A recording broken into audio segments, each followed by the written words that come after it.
Hare Krishna, dear devotees. Thank you so much for joining. Thank you for your association. We'll get started with our prayers and then we'll go ahead with our Bhakti Vaibhav session. Om Namo Bhagavate Vasudevaya. Om Namo Bhagavate Vasudevaya. Om Namo Bhagavate Vasudevaya. नारायणं नमस्कृत्यं नरं चैव नरोत्तमं देवीं सरस्वतीं व्यासं ततो जयमुदीरये नष्टप्रायेषु अभद्रेषु नित्यं भागवत सेवया भगवती उत्तमश्लोके भक्तिर्भवति नैष्टिकी कृष्णाय वासुदेवाय देवकी नन्दनाय च नन्दगोपकुमाराय गोविन्दाय नमो नमः। ॐ अज्ञानतिमिरन्धस्य ज्ञानाञ्जनशलाकया चक्षुरुन्मिलितं येन तस्मै श्रीगुरुवे नमः।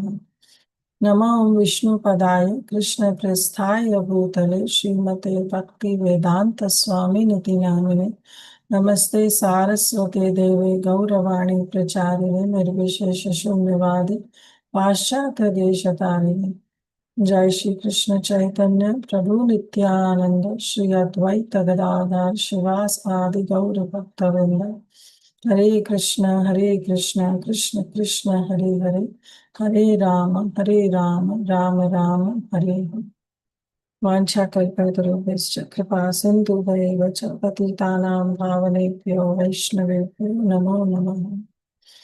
गुरुवे गौरचन्द्राय राधिकाय तदालय कृष्णाय कृष्णभक्ताय तद्भक्ताय नमो नमः। मुखं करोति वाचालं पङ्गुं लङ्घयते गिरिं यत्कृपः तं वन्दे श्रीगुरुदीनतारिणं परमानन्दमाधवं Shrikrishna चैतन्यं।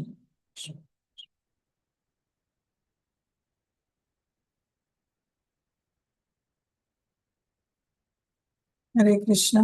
Thank you once again. So we will continue with our Bhakti Vaibhav session, in which we are doing the ninth chapter of the first canto of Srimad Bhagavatam, and that is Bhishma Stuti. So we did few verses on Thursday, and we'll continue with Bhishma Stuti today.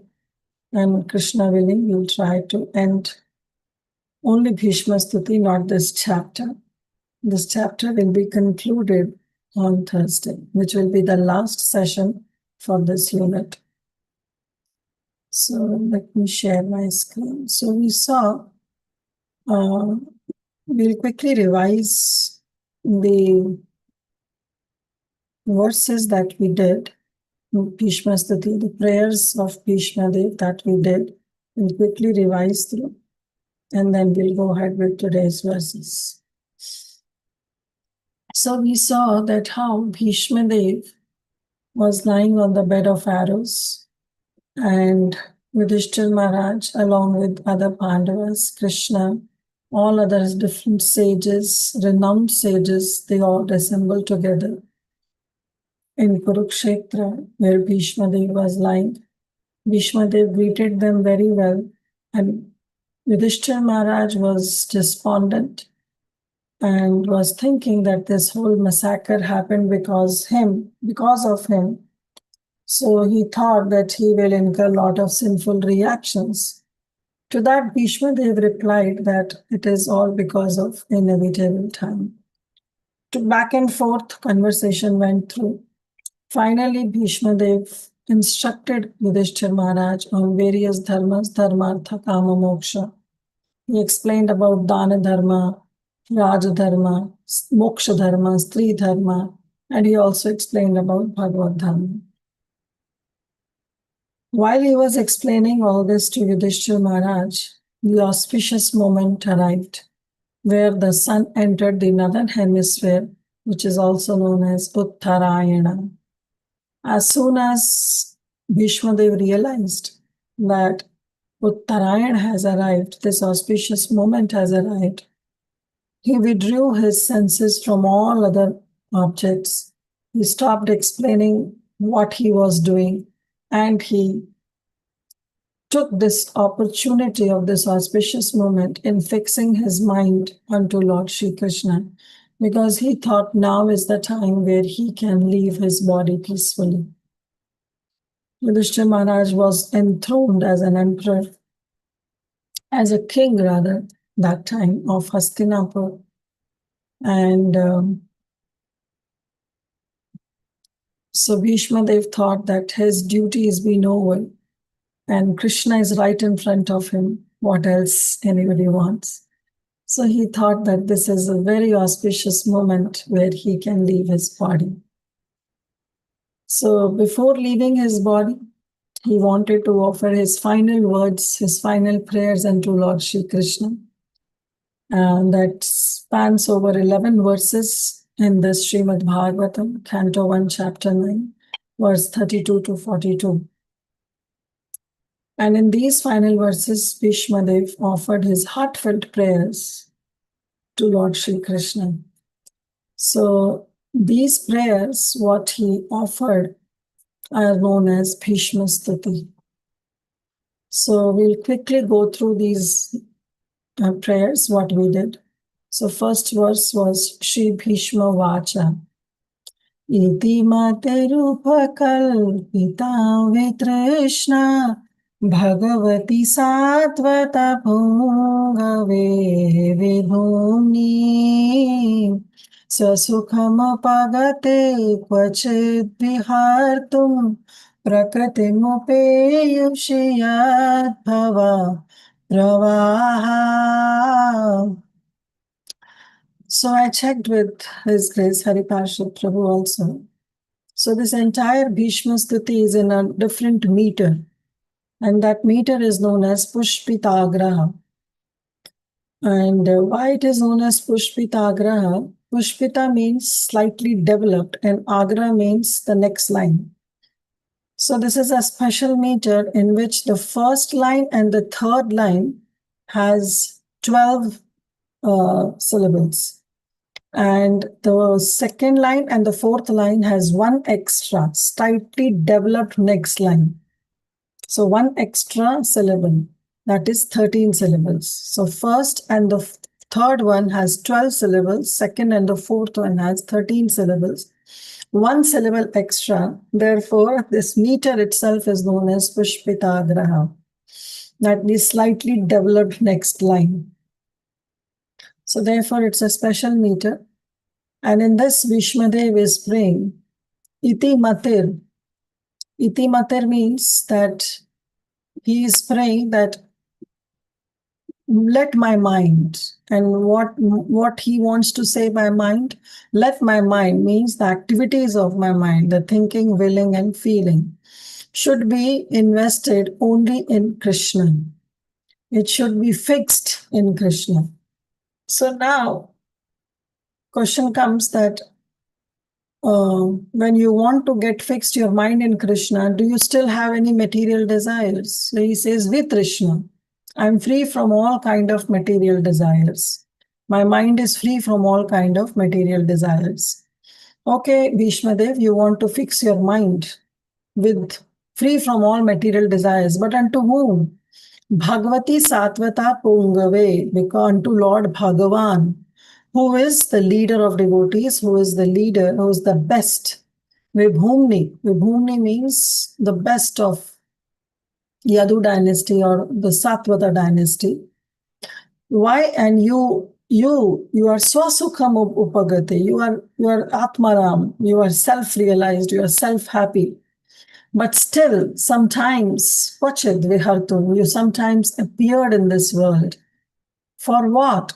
To enjoy, to attract the devotees. So you want to achieve that happiness by relishing the pastimes with your devotees, like Pandavas and Rishis.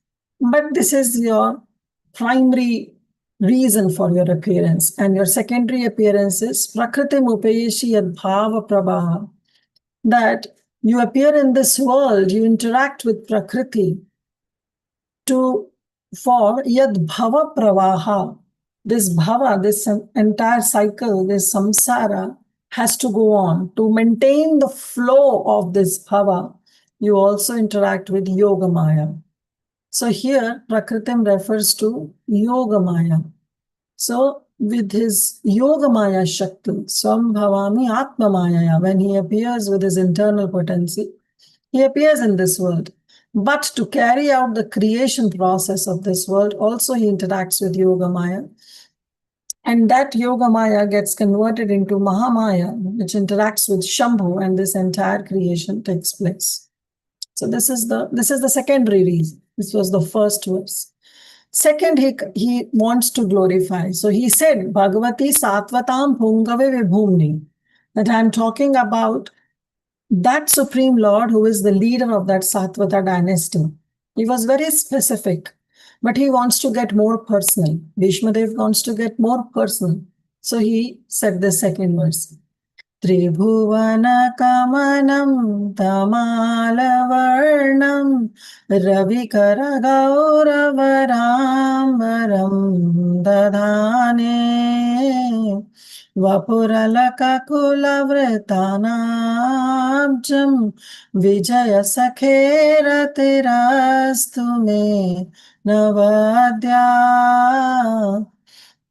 So Bhishma Dev is now getting more personal, and he is saying that I want to get fixed my mind unto whom Rati Rastume Navadya. Let my attraction, let my bhav, let my Rati be attracted to that Supreme Lord who is Vijaya Sakha, who is the friend of Arjun. So he is known as Vijaya. But I want how it should be without any desire, without any fruitive activities. Vijaya Sakha, I want to get my brati, get fixed unto Vijaya Sakha, unto the friend of Lord Shri Krishna.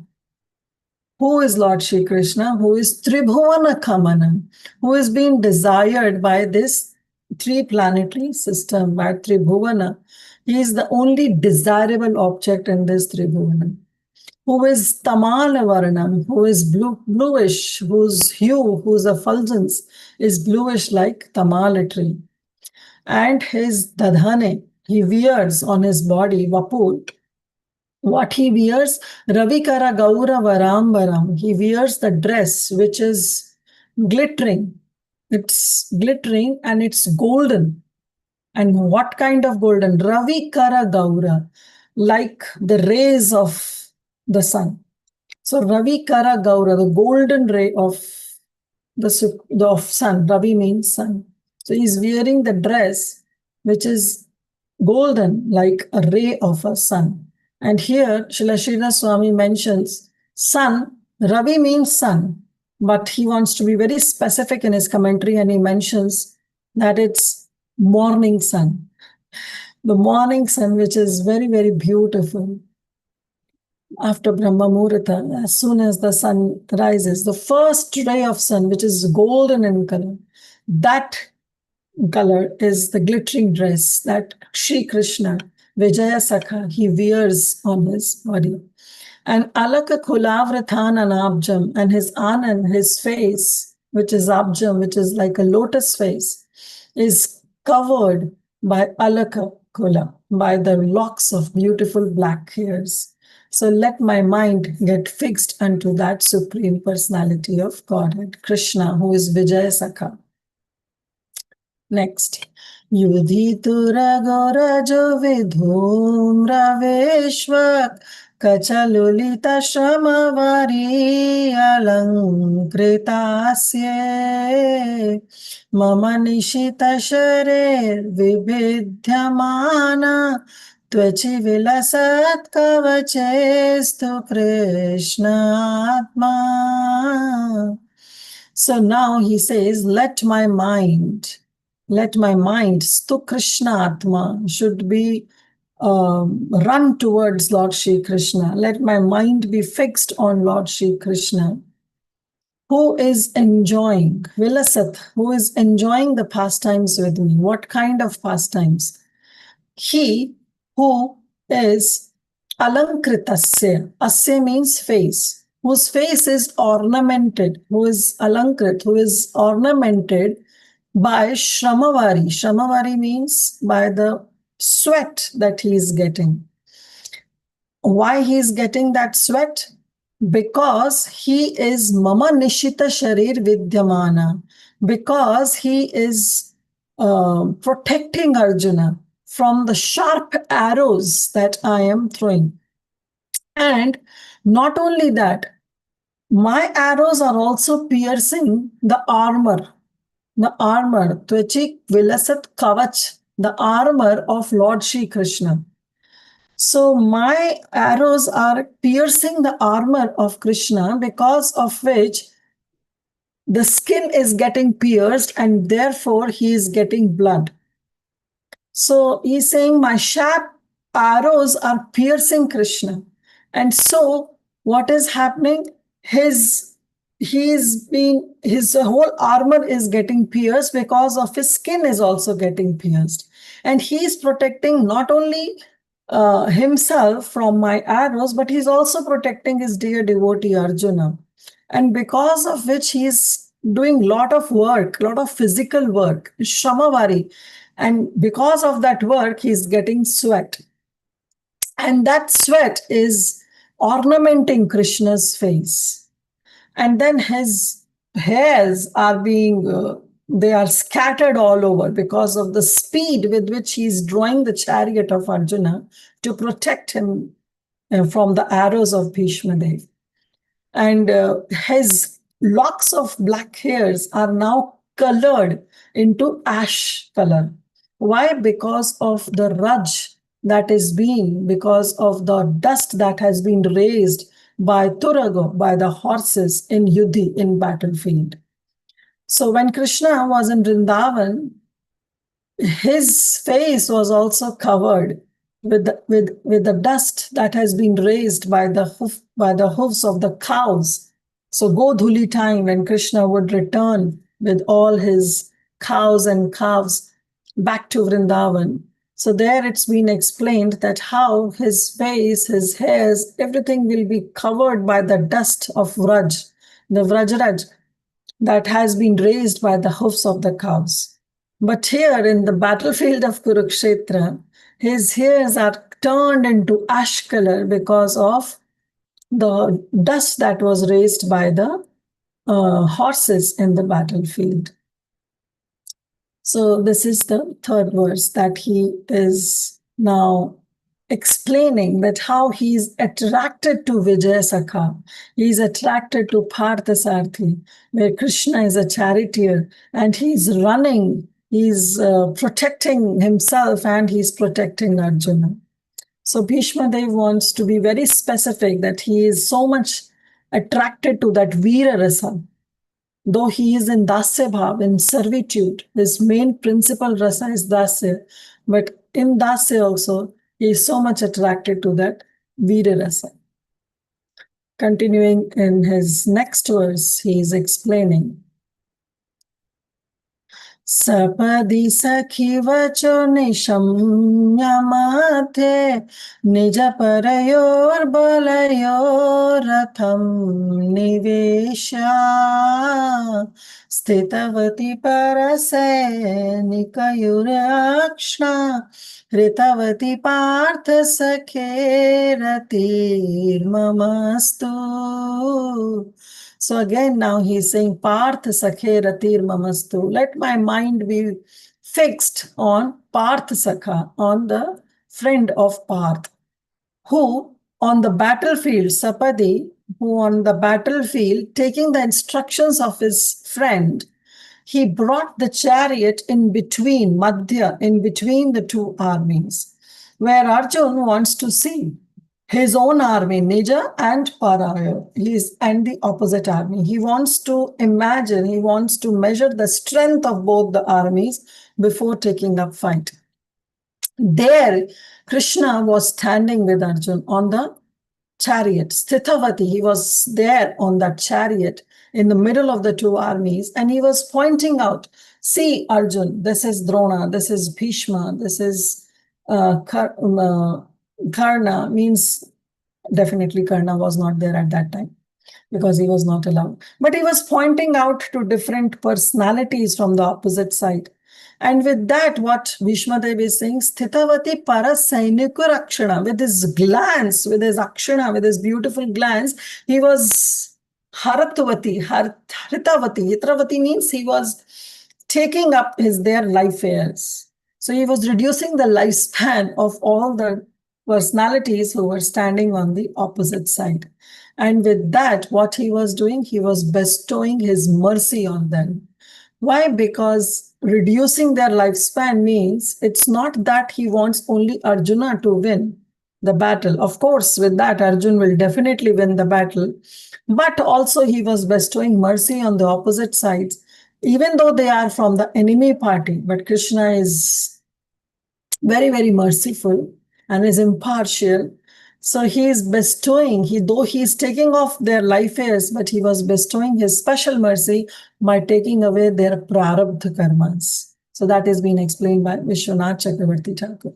So here Bhishmadev is saying, let my mind be focused on that Lord Shri Krishna, Parthasaka. Then text 36 also we covered. In that also Krishna, Bhishmadev is praying and he's saying, Vyavahita pretana mukham niriksha swajanavata vimukhasya dosha buddhya kumati maharadatma vidyayash charanarati paramasya tasya mestu. So now Bhishmadev is saying, let my mind be fixed on Charanarati, on the lotus feet of Lord Shri Krishna, who, what he did, Vyavahita Pritana Mukham Niriksha. As he, on the order of Arjun, he brought the chariot in between the two armies. So what Arjun was doing at that time, he was seeing the soldiers on the opposite side. And seeing those soldiers, he developed that consciousness. He developed that compassion in his heart. Swajana vathad. Oh, how can I kill my swajanas? It's impossible for me, Krishna, that I can kill my swajanas. How can I shoot arrows on Bhishmadev? How can I shoot arrows on Dronacharya? So he got vimukhasya. He got reluctant in shooting arrows, in fighting. And therefore, Arjuna got this dosha buddhi. So all this is Bhishmadev explaining. So he got dosha buddhi. He got polluted. His intelligence got polluted. And because to remove this kumati harad, Krishna, he took away that kumuti, that ignorance in which Arjun was dwelling. How? Atma Vidyayas, by giving him transcendental knowledge. May my rati be developed unto the lotus feet of Lord Shri Krishna, Parthasaka, who removed the ignorance of Parth by giving the transcendental knowledge in the form of Bhagavad Gita. Text 37 also, I think so we did last time. Swanegamamapahaya mat pratignam ritamadikartumavapluto rathastha dritaratha charano bhaya chaladgur harirevahantu me bhangato tariya. So now he is saying that, oh, that Supreme Lord is so magnanimous, that Krishna, whom I want my rati to be fixed, my mind to be fixed, my attraction to be fixed onto his lotus feet, he is so magnanimous that to protect my pratigya, swanegam apaya mat pratignam, he basically didn't care for his own promise in order to keep up my promise. So Krishna's promise not to carry any weapons, not to fight for Pandavas, not to take up any weapon, he broke his own promise to fulfill my promise. And what he did, he got down from that chariot. Avapluto rathastha, he got down from that chariot. Dhrita ratha charano bhayas chaladgur. And as soon as he got down from that chariot, he held that wheel, because of which Krishna is also known as Rathangapani. So he picked up that wheel, the wheel of the chariot, and he hurriedly rushed towards me to kill me. How? Just like Harir. Harir, it has many meanings. The word Hari means lot of meanings. Hari in this context means lion. So he was rushing towards me as if the lion rushed towards Ibham, towards the elephant to kill the elephant. In the similar way, Krishna, in order to protect Arjun, but that was also Bhishma Dev is saying secondary. Actually, he rushed with the wheel because he wants to protect my pratigya. He wants to give up his own promise and he wants to keep up my promise. And therefore, he took up that wheel of a chariot and he rushed towards me hurriedly, like a lion who rushed towards elephant to kill the elephant. And while doing this, he was the utariya, the upper cloth that he was wearing was also flying away. So he left aside, even he was not even concerned about his upper cloth, which was he was leaving aside, but he was hurriedly running towards me to kill me. Let my mind be focused onto that, Lord Sri Krishna.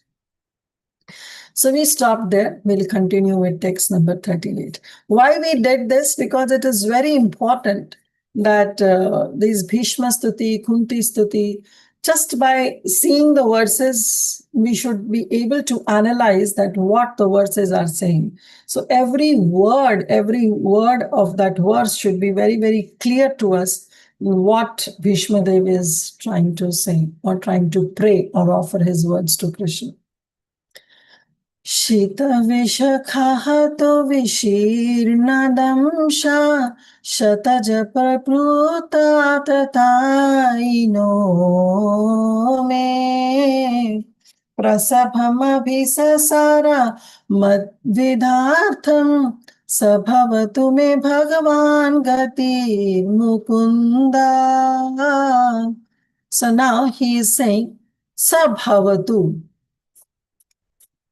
So this is verse number 38. Sa bhavatu, may that supreme Bhagavan, Sa bhavatu may Bhagavan gatir mukunda. May that Bhagavan who is Mukunda. So he is now addressing Krishna as Mukunda. Why? Because Mukunda means one who gives liberation, who gives mukti. Mukti pradayate iti Mukunda. So, Sa bhavatu me Bhagavan gatir mukunda. I want that Bhagavan Mukunda who grants liberation.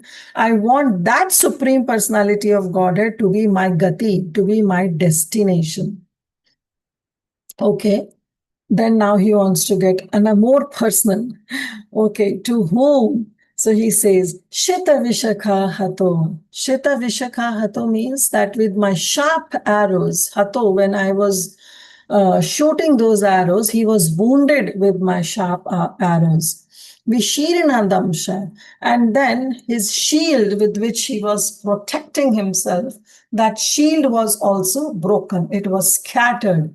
And therefore, what happened? Because that shield, that armor also that he was wearing, that also got shattered. And my sharp arrows pierced through those kavacha, pierced through that shield and pierced his skin. Because of which, Shataja Paripluta. So because of that wounds, Shataja means that how he was wounded, he was affected. Because of my sharp arrows, shield was also broken, skin was pierced, and he was completely wounded. Paripluta, and he was smeared by blood. Atatayinomi, like an aggressor, because I was throwing those arrows like an aggressor, right? So he, Shataja Pariplupta Atatayinomi, like a great aggressor, and Prasabam Abhisasara Mad Vidhartham. He began to move, who Krishna, in order to protect. What he did, he began to move Madvadhartham, to kill me. For the purpose, Artham means the purpose, to kill, for the purpose to kill me, as if somebody wants to kill an aggressor. So Bhishma Dev is saying, in the previous verse, he said that he was rushing towards me like a lion wants to kill an elephant. So now he's saying that how he was wounded. Krishna was wounded, and how he was running towards me with the wheel in his chariot in his hand, the wheel of a chariot in his hand. He was rushing towards me to kill me. And that Krishna was simply being wounded by the sharp arrows that I was shooting on him. And he took up that wheel to kill me. The only purpose of him to carry that wheel was to kill me, madvadartham. Oh, I was so fortunate at that time that Swayam Bhagwan Krishna is coming to kill me. Sabhavatu me Bhagwan Gatir Mukunda. And when Krishna kills somebody, definitely that person, that living entity will be liberated. So he says, oh, let my mind be fixed on the charan, on the lotus feet of Lord Shri Krishna Mukunda. Let my destination, here he is saying gati, let my gati, my destination be onto that Bhagwan Mukunda, who is the giver of all kind of liberation.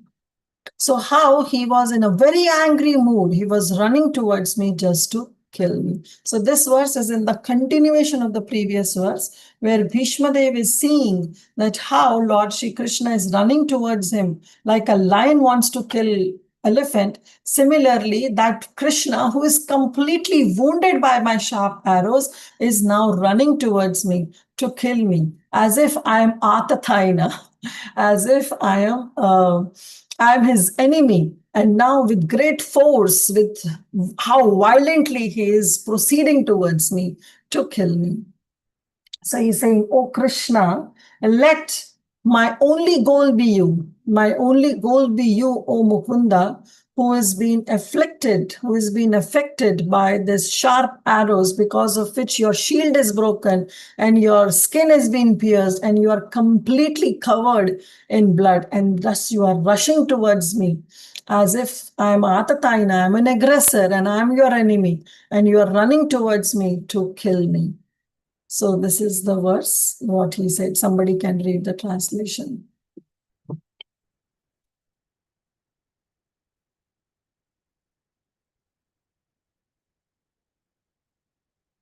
Hare Krishna.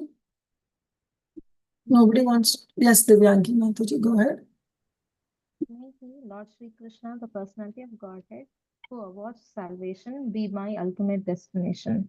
On the battlefield, he charged me, as if angry because of the wounds dealt by my sharp arrows. His shield was scattered, and his body was smeared with blood due to the wounds.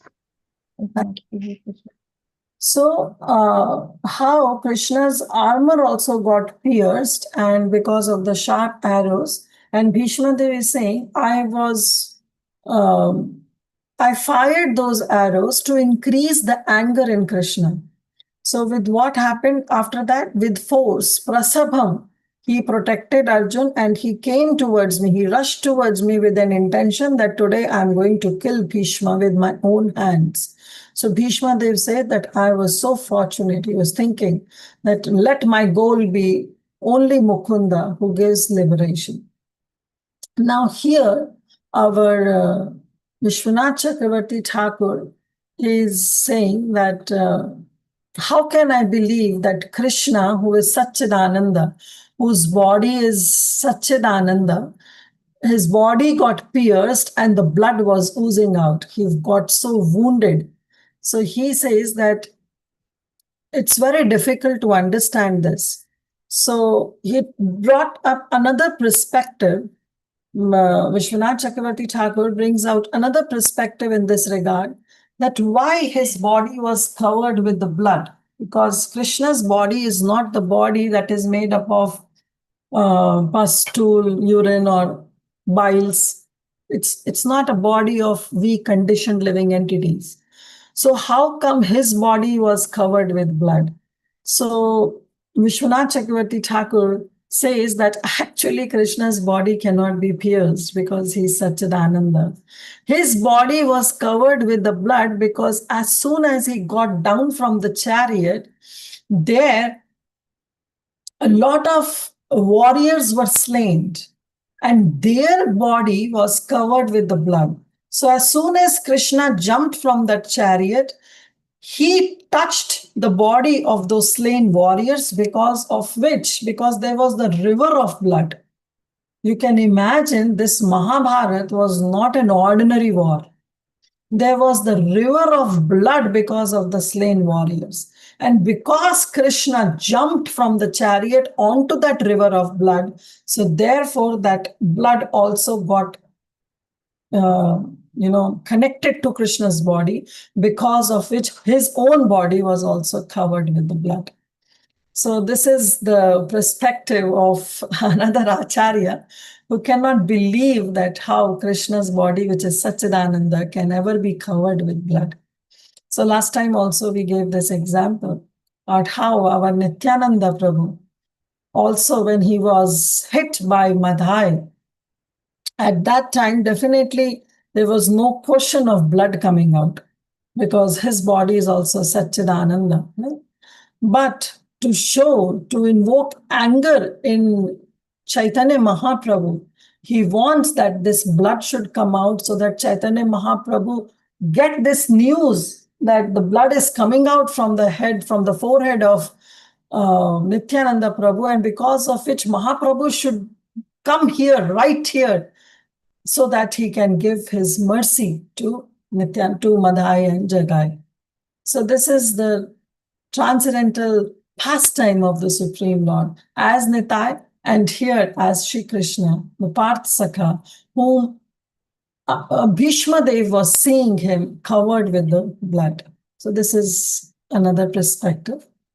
But as being explained by Srila Prabhupada in his translation and his purport, he says that he was wounded by the sharp arrows of Bhishma Dev. Prabhupada in his purport writes, the dealings of Lord Shri Krishna and Bhishma Dev on the battle of Kurukshetra are interesting, because the activities of Lord Shri Krishna appeared to be partial to Arjun and at enmity with Bhishma Dev. But actually it was no partiality. But factually, all this was specially meant to show special favor to Bhishma Dev, to protect his promise and to nullify his own promise. The astounding feature of such dealings is that a devotee can please the Lord by playing the part of an enemy. So there are so many examples. You all can come up with it. So many examples you can share where the devotees, they play the part of an enemy and still were able to please Lord Shri Krishna. Yes, Param Bhavani Mataji. Mataji, Jai Vijay. Jai Oh, is coming as Hiranyaksha and Hiranyakashipu. Give pleasure to Lord Shri Krishna because they were playing the part of an enemy. Who else? What else? Anyone else wants to share? Yes, Tulsi Gopi Mataji. Mataji, I was thinking of not direct confront with the Lord, but yes, one example I was thinking was Chitraketu by being enemy of Indra, but he who became Vritrasur. Sorry, yeah, Vritrasur. He became enemy of the Indra and the Devatas, but yet he did his duty properly and he offered prayers to please the Lord. And Yes. other example just came to me was, okay, yeah, sorry, this only. Mataji, Yes. can we refer to Jambavan Mataji? He was Yes, Jambavan, excellent. In that pastime of Samantaka jewel, how Krishna fought with the Jambavan in that cave. Very nice. Thank you, Padmini Mataji. Yes, Sham Gopal Prabhu, you also raised your hand. Maybe the what is other in the Ramayana? I think not the Ravan's brother, Kumbhakarna. Yes, Jai and Vijay, because they came as Ravan and Kumbhakarna. Very nice. Yes, Right. Why not? Thank you. Mataji, did Jambavan know that Lord Krishna was Lord Ram, like that No. time when he started fighting? No, for that 26 or 28 days that fighting went in that cave, at that time Jambavan was He was not aware that he is Supreme Lord Ram. But when he was fighting and he was getting defeated, then he understood that nobody can defeat me except my Lord. So then he recognized that he is the Supreme Lord Ram. That's why he gave his daughter Jambavati to Lord Shri Krishna. Yes. So technically, was he pleased? Technically, he wasn't fighting to please the Lord. Like he really. Hiranyaksha and Hiranyakashipu were also not fighting to please the Lord, but Supreme Lord was enjoying. So Krishna Okay. was enjoying fighting with Jambavan. Right? Thank you. Yeah. Yes, Parambhavani Mataji. Parambhavani. Parambhavani Can I Mataji. say something? Yes, go ahead, Shamagopal. Sorry, Mataji. Oh, sorry, Mataji. Oh, sorry, Bhava. Go ahead. I was saying that Tulasi's husband, Shankachur, is another example. Okay. Yes, very nice. Yes, Shamagopal Prabhu, you want to say something?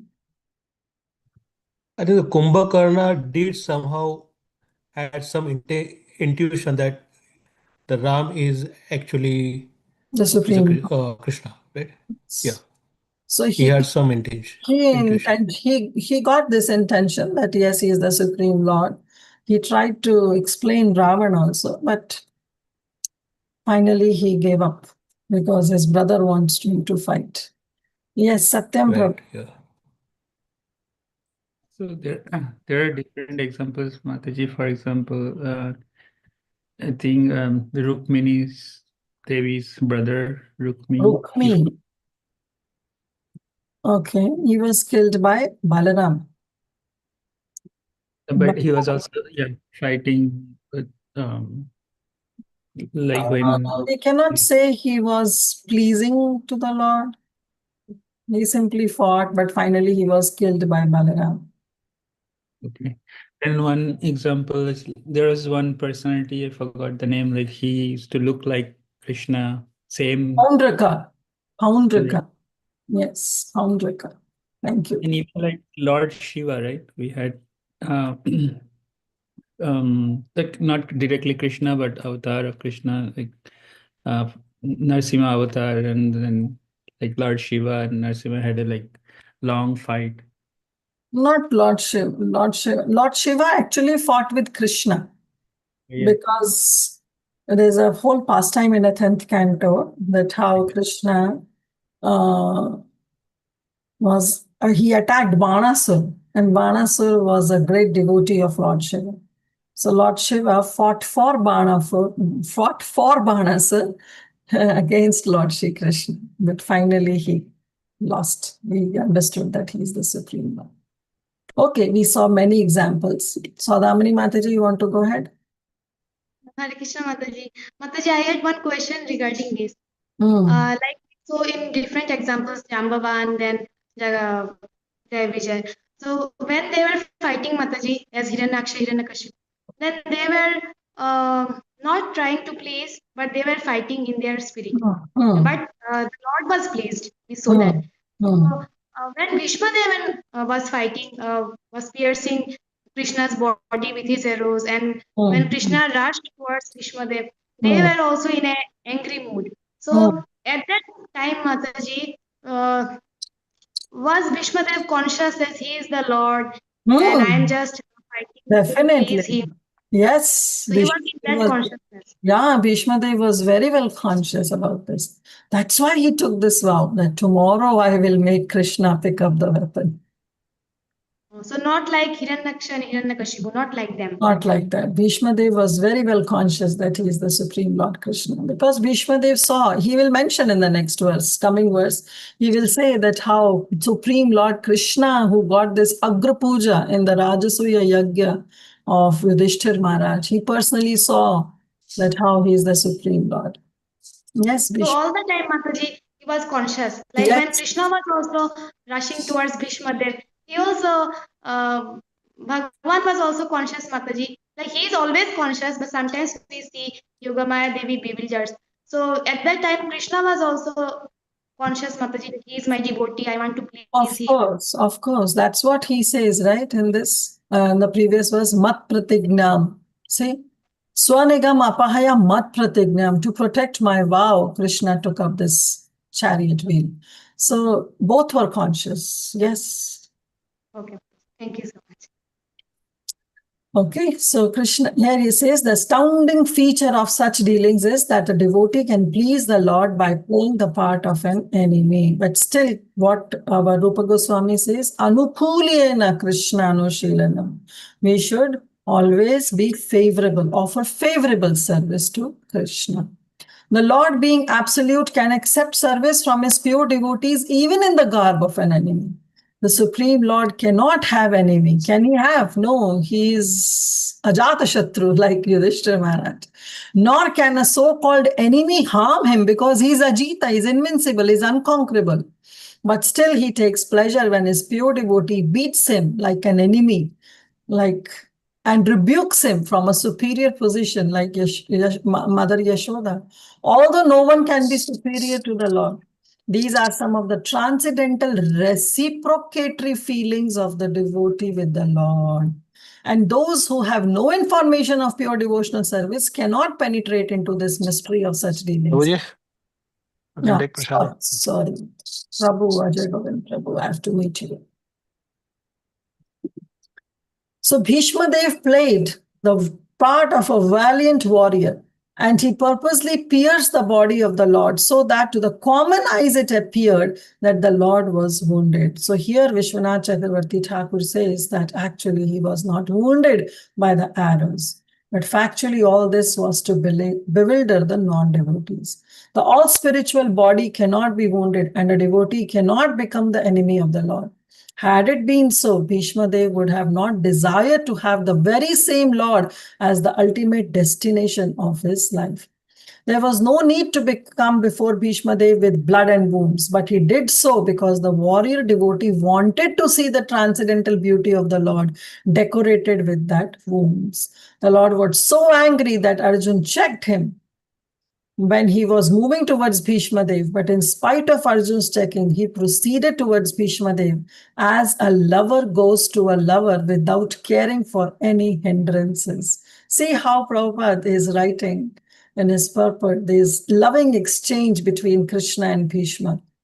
So this also shows that both were very much conscious about their positions. Apparently, his determination was to kill Bhishma Dev, but factually it was to please him as a great devotee of the Lord. The Lord is undoubtedly the deliverer of all conditioned souls. The impersonalist desires salvation from him, so he grants salvation. And Bhishma Dev aspired to see the Lord in his personal feature, so he grant that. And Bhishma Dev wants him to see as a warrior and break up his promise. So Krishna did it. So all pure devotees aspire for this. Yes, Satyam Prabhu. And Mataji, yeah. and just some thought came in my mind. Like just Bhishma Dev was saying, I have seen you, the blood and things coming out in your body, right? But is there anyone else said that like Arjuna? Maybe it's just no, this is just Bhishma Dev who saw this. exactly like Krishna to glorify Bhishma Dev. Maybe he was just saying that thing, right? Yes. Yes. Thank you. Yes, Praladananda Prabhu. Mataji. This also reminds me of Lord Krishna stating very emphatically in Bhagavad Gita, Avajananti mam mudha manusim tanumas param bhavaman janantam mama bhut mahesa. Those who think that Lord Krishna also bled like ordinary man or he died like an ordinary man, they are all fools. That's what it says. Avajananti mam mudha. The Prabhupada Maharaj very, distinctly criticizes those who do not know Lord Krishna in truth. That was one reflection I had. Very much. Thank you, Praladananda Prabhu. Yes, Tulsi Gopi Mataji. Mataji, I was wondering when Jatila and Kutila were not allowing Radharani to meet Krishna and acting like enemy, were they pleasing Krishna? Yes, they were pleasing Krishna because they were enhancing the mood कि छुप छुप कर मिलने का मौका मिलता है, right? They were, Radharani was meeting Krishna and not, of course, not openly because of Jatil and Kutila. So they were also the part of that pastime. Yes, very Okay. nice. So this is the beauty of Krishna, that he accepts service from his devotees, even if that devotee is in the garb of an enemy. Krishnera pratigna drida sarva kale ache. Ei ache bhaje Krishna tare bhaje tache. So Krishna, he made this promise for all the time to come, that if somebody renders that service unto Lord Shri Krishna, Krishna will reciprocate it accordingly and will grant devotional service. Yes, Madhuramai Keshavi Mataji, you want to recite next verse? Mataji, no, I just wanted to add, you said that even if a devotee is coming in the garb of an enemy, Krishna accept the service, right? So I was thinking of Putana. She was an enemy who came in the garb of a devotee, and Krishna accepted her service also. Accepted. Because So he's so merciful. yes, very magnanimous Krishna is. Yes, Madhuramai Mataji, go ahead and read text 39. Okay, Mataji. विजय रथ कुटुम्भ आततोत्रे धृतहय रश्मिनिताश्रिये क्षणीये भगवती रतिरस्तु मे मुमूर्षोर् यमैह निरीक्षया हता गता स्वरूपम्. Thank you, Madhu. So here Bhishma Dev is saying, Bhagavati Ratirastu me mumurshu, that let at this time of death, when this time has appeared, this auspicious moment has come, that moment is also very favorable and Krishna is right in front of me. And these prayers, Bhishma Dev is offering these prayers by seeing Krishna face to face. You can imagine the scene there. He was actually, all his physical pains were gone, though he was still lying on that bed of arrows. But all those physical pains were gone. His mind, his senses were all attracted only to Krishna. And he was seeing Krishna face to face and he was offering these prayers. So he's saying, Mumurshur, at this time of death, actually, I want to die. So here also, Bhishma Dev is saying that it's not that death has come and I have to accept it, but actually I want to die because it is very auspicious. And let my rati, again he's saying, Bhagavati ratirastume mumurshur, at this time of death, let me die and let my attraction be attracted towards the Supreme Personality of Godhead. Then he says, Bhagavati ratirastume mumurshur, but who that Bhagavati? Again, he's saying, Vijay Ratha Kutumba Tatotre. That Supreme Lord, who, in order to protect his friend Vijaya, Arjun, another name of Arjun is Vijaya, that he wants to protect Arjun. And therefore, he took Ratha Kutumba Atatotre. He actually took all the risk to protect Arjun. He ran towards me in order to keep up my promise. That's one thing. But also he was protecting his friend Vijaya, his friend Arjun. And he wants to protect. So to protect him, he wants to take up all kind of risk. And I'm so much attracted to that Vijaya Sakha, to that Supreme Lord, who is trying to protect his friend Arjun at any cost. And how he's seeing, how Bhishma Devi is saying, that to protect his Arjun, Atatotare, he was holding a whip in his right hand and he was holding the reins of the horses in his left hand. So this is the vision that Bhishma Dev is seeing. And Bhishma Dev says, I'm so much attracted to that form of Krishna.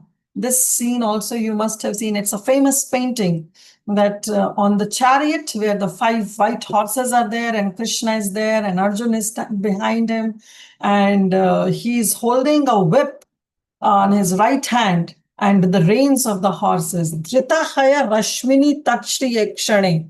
and he was controlling the horses, Dhritahaya, with the ropes, Rashmini. He was holding the ropes of the horses. He was controlling the horses from his left hand, and his right hand he was holding the whip in his hand. And he was Takshri means Akshane means that it's worthy of seeing that beautiful scene. And now Bhishma Devi is saying that I am so fortunate because I am able to see that scene because I am opposite. Arjun was behind Krishna. So Arjun was not able to relish this scene. But I am in front, the opposite side of Krishna. So I can relish that mood of Krishna when Krishna is trying to protect his friend, holding the whip in his right hand, controlling the horses from his left hand, and is at any point of time he wants to take all kind of risk to protect Arjun. May my ratir be run towards that supreme Bhagwan Vijay Sakha, and I want to die, Mamushur, Yam Iha Nidiksha Hata Gata Sarupam. Because those who saw this form of Krishna in that battlefield of Kurukshetra, Yam Iha Niriksha, those who saw in the battle of Kurukshetra, Hata Gata Swarupam, they actually attained their original form. So everybody was liberated. Everybody who saw Krishna in this form, Hata Gata Swarupam. So when they gave up this body, those who died, those who Hata Gata, they got their destination. How? In their original form. So Yam Iha Niriksha Hata Gata Swarupam. They are so fortunate. And here Bhishma Devi is saying, even I am very fortunate because I was relishing that scene of Lord Shri Krishna. Yes, somebody can read translation. Hare Krishna Mataji. At the moment of death, let my ultimate attraction be to Sri Krishna, the personality of Godhead. I concentrate my mind upon the chariot driver of Arjuna, who stood with the whip in his right hand and a bridle rope in his left, who was very careful to give protection to Arjuna's chariot by all means. Those who saw him on the battlefield of Kurukshetra attained their original forms after death. Thank you, Antaji. So, desiring to die. So here he's saying Mumurshu, one who is about to die. But it's not actually about to die. Vishwanath Chakravarti Thakur writes that at that time Bhishma was thinking, let me die. I want to die. May I have prema, ratir for that Lord who is protecting his dear friend Arjun on the chariot while holding the whip in his right hand and the ropes of the horses in his left hand, and whose beauty must be seen. Ikshane, Tat Shriya Ikshane, he was standing so beautiful. That scene is so beautiful that it is worthy of seeing. So he's saying that that beauty must be seen, and he is bestowing liberation onto those who die on the battlefield after seeing him. So Gata Sarupam. Again, Prabhupada in his purport write that a pure devotee of the Lord constantly sees the presence of the Lord within himself because of being transcendental related by loving service. Such a pure devotee cannot forget the Lord even for a moment. This is called trance. The mystic yogi, they try to concentrate on the super soul. A devotee more easily attains that samadhi by rendering service or remembering the personal feature along with his holy name, fame, pastimes, etc. So Prabhupada is saying that yes, those who are yogis in their samadhi, in their trance, they also remember Krishna. But it is very easy for the devotees to remember. Why? Because they are so personal with the Lord.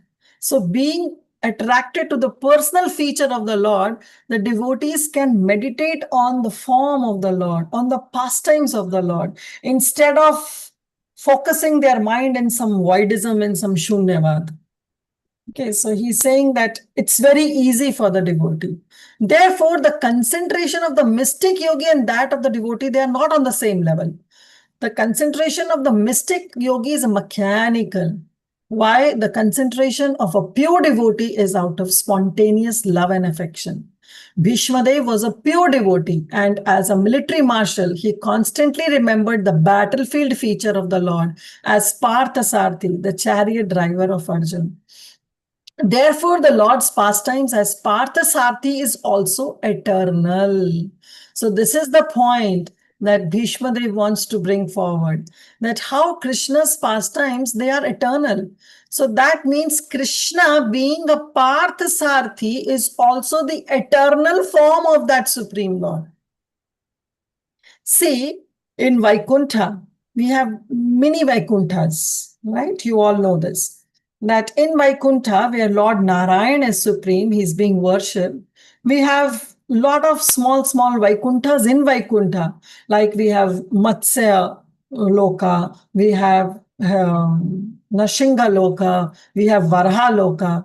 So there, because these pastimes are eternal and the form of the Supreme Lord is eternal, so here Bhishma Dev is saying this Lord's pastime as Parthasarthi is also eternal.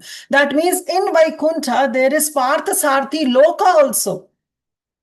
And that Loka, Bhishma Dev wants that I want to make that Loka, to make that Parthasarthi, to make that Vijaya Sakha as my destination, as my goal. So the pastimes of the Lord, beginning from his birth at the prison house of Kamsa up to his Maushala Leela at the end, all move after one universe to another universe, just as a clock hand moves from one point to another. And these pastimes and his associates like the Pandavas and Bhishma are constant eternal companions who are always there to please, having this desire to please Lord Shri Krishna. So this also shows that how Pandavas, they are the eternal companions of the Lord. So definitely they don't have any prarabdha. So it is just because of the plan of the Supreme Lord that everything has been orchestrated so well. Bhishma Dev never forgot that beautiful feature of the Lord as Parthasarthi, which even Arjun could not see, because Arjun was behind the beautiful Parthasarthi, while Bhishma Dev was in front of the Lord. So there again, Prabhupada mentions about that all the soldiers, they attained their spiritual form like the Lord after their death because of the causeless mercy of the Lord. They were able to see him face to face.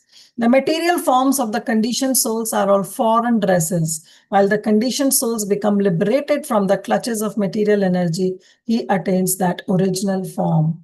The impersonalists want to attain that impersonal Brahman effulgence of the Lord, but that is not congenial with the living sparks. Yes, impersonalists, they are attracted to that Brahman feature, but the devotees, they do not. And because they have no relationship, sambandha, so he's saying that they fall down, for which all these falls to the spirit soul. A spiritual form like the Lord, either it is two-handed or four-handed, is attained by the devotees of the Lord, either in Vaikuntha or in Golok planet. So this also shows that Bhishma Dev, because he meditated on Parthasarthi and he saw Krishna as Chaturbhuja form, as four-handed form, he ended up going into Parthasarthi Loka in Vaikuntha. That was his destination. So the conclusion is that whoever dies looking at the Supreme Personality of Godhead within or without attains his Swarupa, which is the highest perfection of life. So text 40. So now someone can say, oh, Bhishma Dev, you are so much overwhelmed with that relationship of Krishna. And you want that you are always referring him as Parthasarthi, Vijaya Sakha, Parthasakha. So what is all this? Do you know that Arjun is only the greatest devotee of the Lord, and that's why you are seeing the Supreme Lord in connection with Arjuna? Because he was referring, all the prayers he is referring either Parthasarthi, either Parthasakha or Vijaya Sakha or Vijaya Sarthi. So someone can ask, oh Bhishma Dev, so do you think that only Arjun is the greatest devotee of the Lord? Then Bhishma Dev says, no. Actually, he wants to highlight that no, Arjun is not the great devotee, is not the greatest, the topmost devotee of the Lord. Actually, it's gopis of Vrindavan. So Bhishma Dev knew this fact, that the gopis of Vrindavan are actually the topmost, the greatest devotees of the Lord. So Bhishma Dev, if you know this very well, then why you are meditating on the Supreme Lord in relationship with Arjun only? So very humbly Bhishma Dev says that though I know, but still I am attracted to the Supreme Lord in connection with Arjun because I don't feel qualified to attain that topmost position of that gopis. So here also we have to understand that yes, the devotees in different rasas, they relish the different mellows with the Supreme Lord. But in whatever rasa, in whatever mellow they are 100% satisfied. Okay, they are satisfied with whatever they are in. Like, for example, Hanuman, he is in the mood of servitorship. So he is very happy in that mood. He is always happy in that mood. He doesn't have that aspiration, hey, that tomorrow I want to become a Sakha of Lord Ram, or tomorrow I want to attain the position of Mother Yashoda. Those who are in that position, they are very well satisfied. So Bhishma Dev is also saying that no, don't think that I don't know who is the topmost devotee. Yes, gopis of Vrindavan, they are the topmost devotee of the Supreme Lord. But somehow I am attracted in that servitude mood in relation to Arjun. So therefore, in the next verse, he says in text 40, about that how the gopis of Vrindavan, they are the topmost devotee of the Supreme Lord.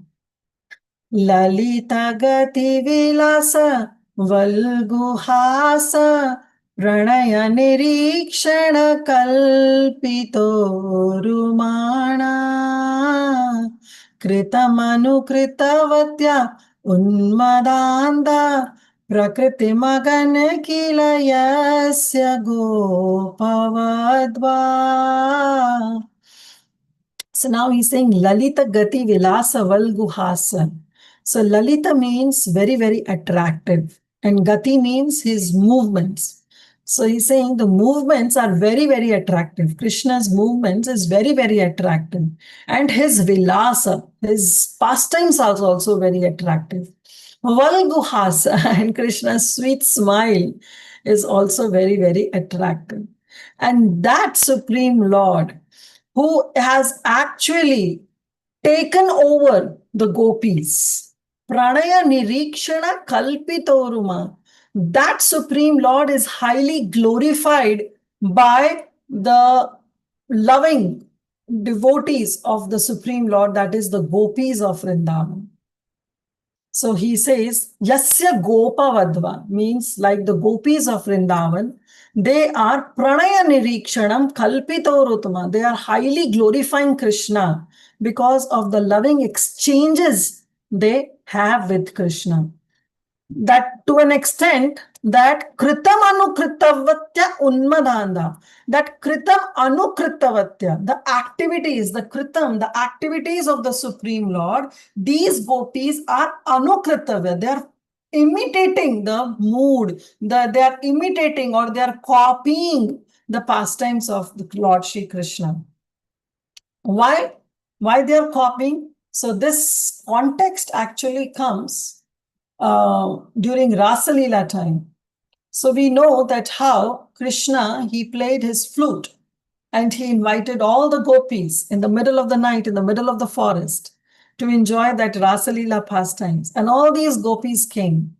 And when they came, Krishna asked, hey, why you left your husband? Why you left your family? Why you left your children? And you came here. What is the use? Go and concentrate your mind on my feature on or my form. You don't need to come. And gopis were thinking, what? First of all, you play the flute, you invite us, and now when we are here in the dead of the night, now you are telling us to go back? Well, that's not possible, Krishna. So finally, there was a beautiful section that is also described in the 10th canto. The 2 and 4, this argument went through, and finally Krishna got defeated, and they had this entire Rasa Leela on the banks of river Yamuna. So at that time, Krishna, the gopis, they felt some kind of pride in their heart that how Krishna is with me. Every gopi was thinking that Krishna is with me. So this pride was not a material pride that a conditioned living entity possesses, but still that pride was there in the heart of those gopis. And so Krishna, he immediately disappeared from that Rasalila pastime, that dance, that arena. He left that place. So at that time, the gopis were very, very morose. They were very depressed. So there it is mentioned that kritam anukritavya. So at that time, on the banks of river Ganga, on the banks of river Yamuna, on the banks of Yamuna Devi, the gopis were enacting the pastimes. Why? Because they want to remember Krishna. They want to remember Krishna. And same thing happened when Krishna apparently left Vrindavan with Akrura. He left Vrindavan and the gopis were all by themselves in Braj. So at that time, they will all assemble together on the banks of river Yamuna and they will enact this pastime. Some gopi will become Kaliya and the other gopis will come and dance on the hood of that Kaliya. And some gopis will become Govardhan, and one gopi will come and lift that gopi. So this way they will enact the different pastimes of Lord Shri Krishna. And Unmadanda, and they will be absorbed in ecstasy. They will become totally mad in ecstasy. So this is how they will perform these pastimes. Prakriti magan kila yasya gopavadva. And all these characteristics, all these activities of Lord Shri Krishna were certainly performed by these gopis. And how they were totally absorbed in this mood of ecstasy that they were not even realizing what they were doing. They were simply enacting the pastimes. One gopi will become Krishna, one gopi will become Trinavrata, and one gopi will go and protect and will kill Trinavrata. So this way they were all enacting Krishna's pastimes and were remembering Krishna. So here Bhishma Dev is saying that Kritam Anukritavyanmada, that I know those gopis, Gopi Vadva, these cowherd damsels, girls, they will enact Krishna's pastimes and they will be totally absorbed in ecstasy. So definitely they are the highest of all the devotees. They are the topmost. Somebody can read translation. Hare Krishna Mataji. Let my mind be fixed upon Lord Shri Krishna, whose motions and smiles of love attracted the damsels of Rajadham, the gopis. The damsels imitated the characteristic movements of the Lord after his disappearance from the Rasa dance. Thank you, Mataji. So Prabhupada writes in the purport, by intense ecstasy in loving service, the damsels of Rajabhumi, they attained qualitative oneness with the Lord. So this is important, qualitative oneness. Okay, now this is not Mayavadi. This is not being that getting absorbed in or merging in Krishna. No, they were qualitative one with the Lord because they were embracing him in nuptial love, smiling at him in joke, and looking at him with a loving attitude. The relationship of the Lord with Arjun is undoubtedly praiseworthy for devotees like Bhishma Dev. But the relation of the gopis with the Lord is still more praiseworthy because of their still more purified loving service. By the grace of the Lord, Arjun was fortunate enough to have that fraternal, that friendship service of the Lord as chariot driver. But the Lord did not award Arjun with that equal strength. The gopis, however, practically became one with the Lord by attainment of equal footing with the Lord. So, yes, Krishna says, Ye yatha mam prapadyante tam stataiva bhajamiham. That I am reciprocal.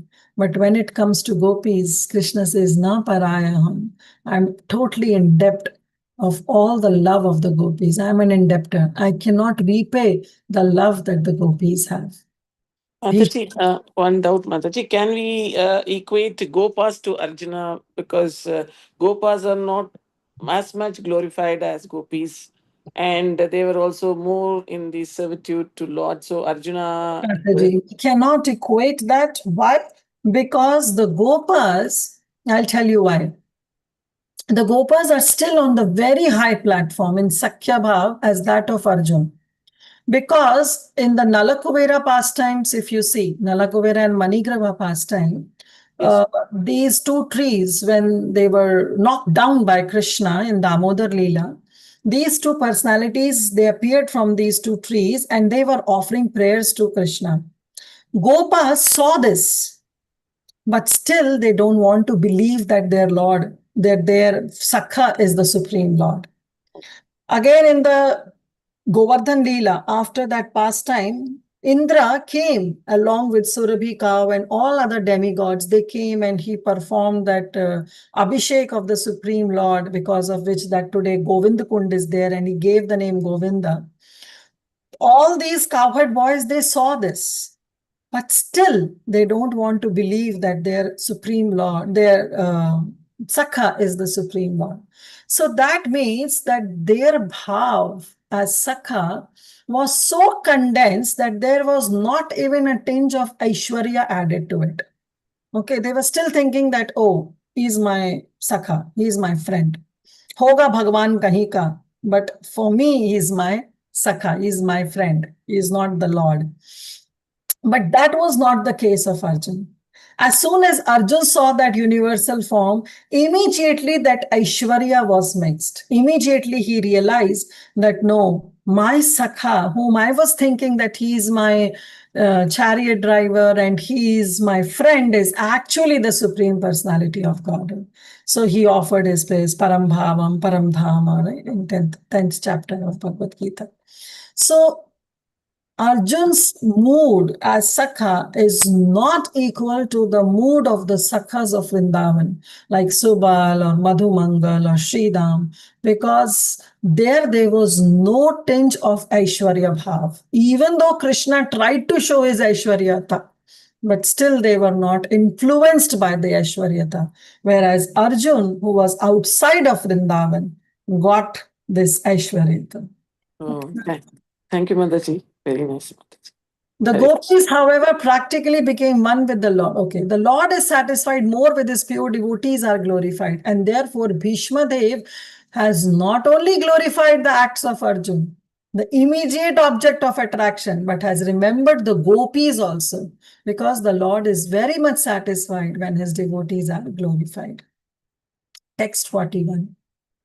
Muni guna nripavarya sankulenta sadasi yudhistira rajasuya esham arahanamupe pada ikshaniyo mama drishi gochara esha aviratma.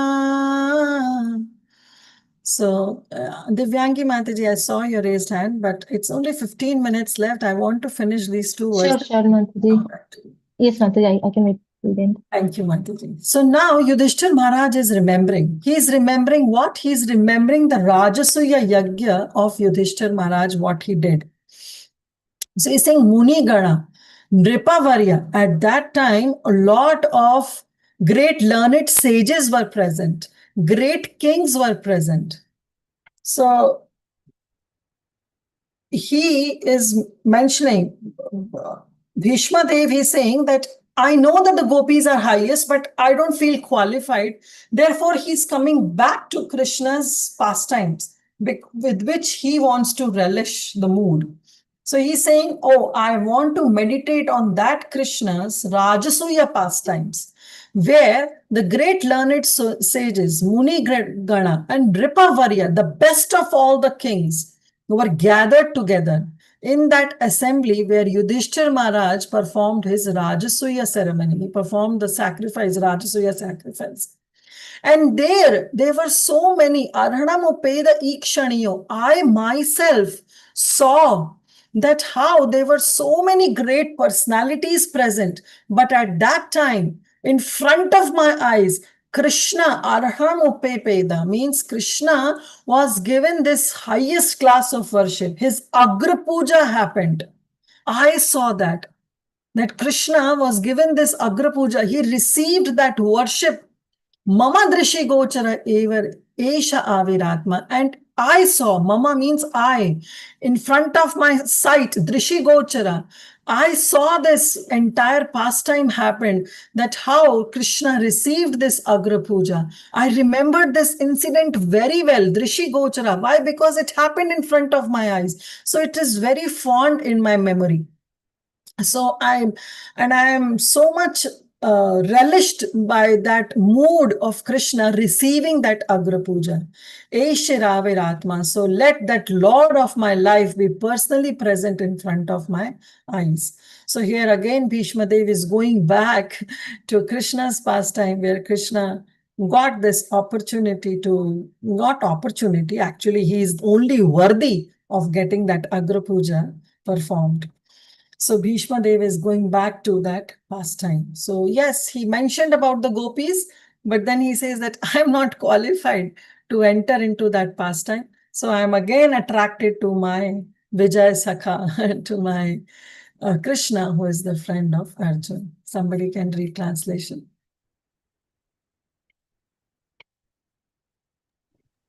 At the Rajasya Yajna, sacrifice Mm. performed by Maharaj Yudhishthira, there was the greatest assembly of all elite men of the world, the royal and the learned orders. And in that great assembly, Lord Krishna was worshipped by one and all as the most exalted personality of Godhead.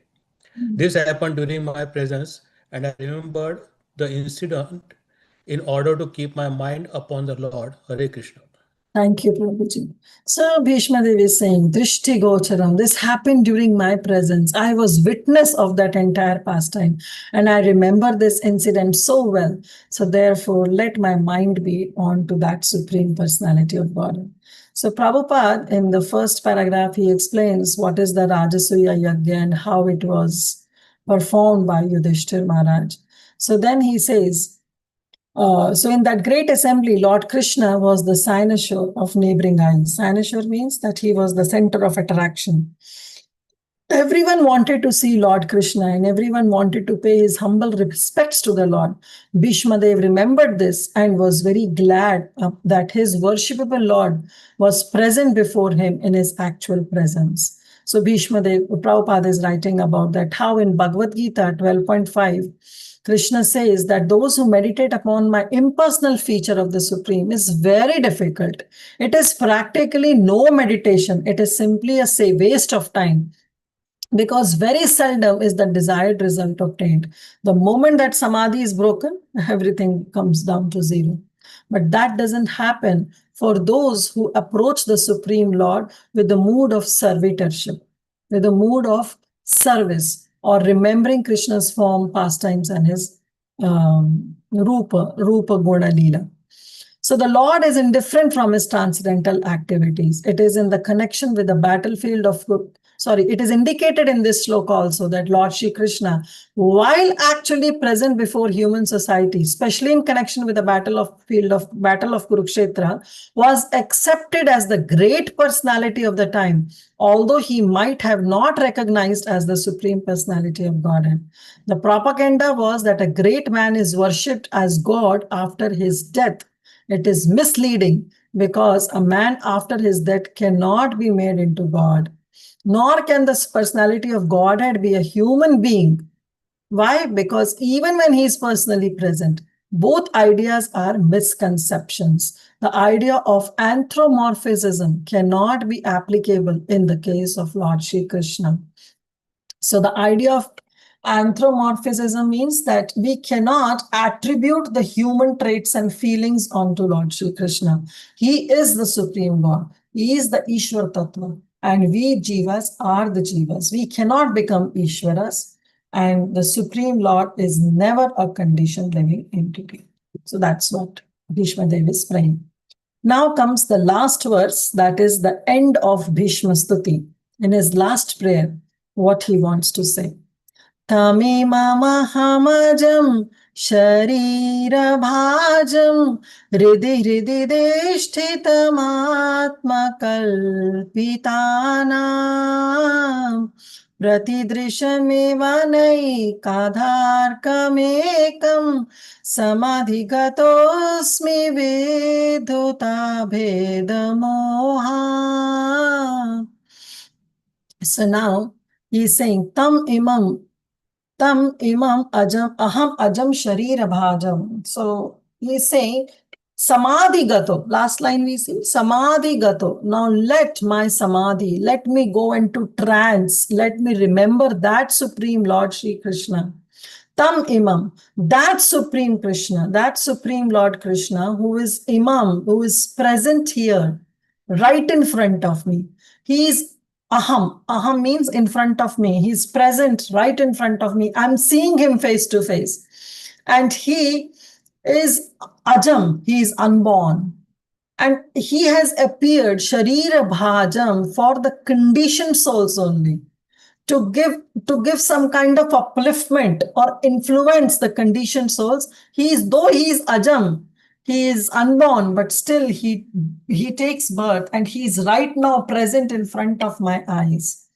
Hriday Hriday Dishtitam. And that Supreme Lord who in the conditioned soul's heart, Sharira Bhajam means the conditioned souls, Hriday Hriday Dishtitam. He is present as Paramatma in the heart of all those conditioned souls, as Atma Kalpitam, as the super soul. He is present as super soul in the heart of all the living entities and all the conditioned living entities. He is present. And that Supreme Lord is present right in front of me, though he is Ajam, he is unborn. And he is also Kalpitanam. So he is also perceived by whom? By the mental speculators, Atma Kalpitanam. So he is mentioning three things. So he's saying first, Krishna is Ajam, he is unborn. Okay. But I am so fortunate, Bhishmadev is saying, that I am seeing right in front of me, Krishna standing right in front of me. That Krishna who is Ajam, who is unborn, who is Hriday Hriday Dishtitam, who is present in the heart of all those Sharira Bhajam, of all those conditioned living entities as Atma, as a super soul. And he is also the object of all the mental speculators, because the mental speculators also perceive Krishna. They have their own kalpana. They also perceive Krishna. So Krishna can be perceived by many people. Pratidrisham eva naika ardhakam ekam. So now he's saying, he's giving an analogy. Bhishmadev is giving an analogy that just like Arkam means the sun. The sun is one, but still the sun is being perceived by many people who are in Pradidrisham, in their different directions. For example, now in US it's evening time. So definitely the sun has set. But before that, we were perceiving the sun in a sunset mood. Those who are in India will see sun as this rising sun. Sun is one only. But because we are in different positions, we are perceiving sun in different manner. So he's saying, similarly, the same Krishna is one. Krishna is one only. And he is Ajam, he is unborn. But still he is being perceived by many people the way they want to perceive Krishna. So that's the beauty he's saying. That Krishna is one, but he is being perceived by the mental speculators, by the yogis as Paramatma in the heart, and by the devotees who want to relish Krishna by meditating on Krishna's pastimes, his form, his features. And I am so fortunate that I am seeing Krishna right in front of me. Samadhi gatosmi vidhuta beda moha. Therefore, he's saying that now I have been freed from this duality of illusion. Beda moha, this illusion has been gone from my mind that Krishna is different. Krishna is one. He is perceived by different devotees in the mood of their sambandha with Krishna. but I am now being released from these kind of illusion. So let me go into trance, into meditation unto that Supreme Lord Shri Krishna, who is standing right in front of me. So this is how Bhishma Dev is saying that just like sun, which can be perceived by different people in different directions, similarly, the Supreme Lord is also perceived in different ways by the different people depending upon their mental conception. Somebody can read the translation.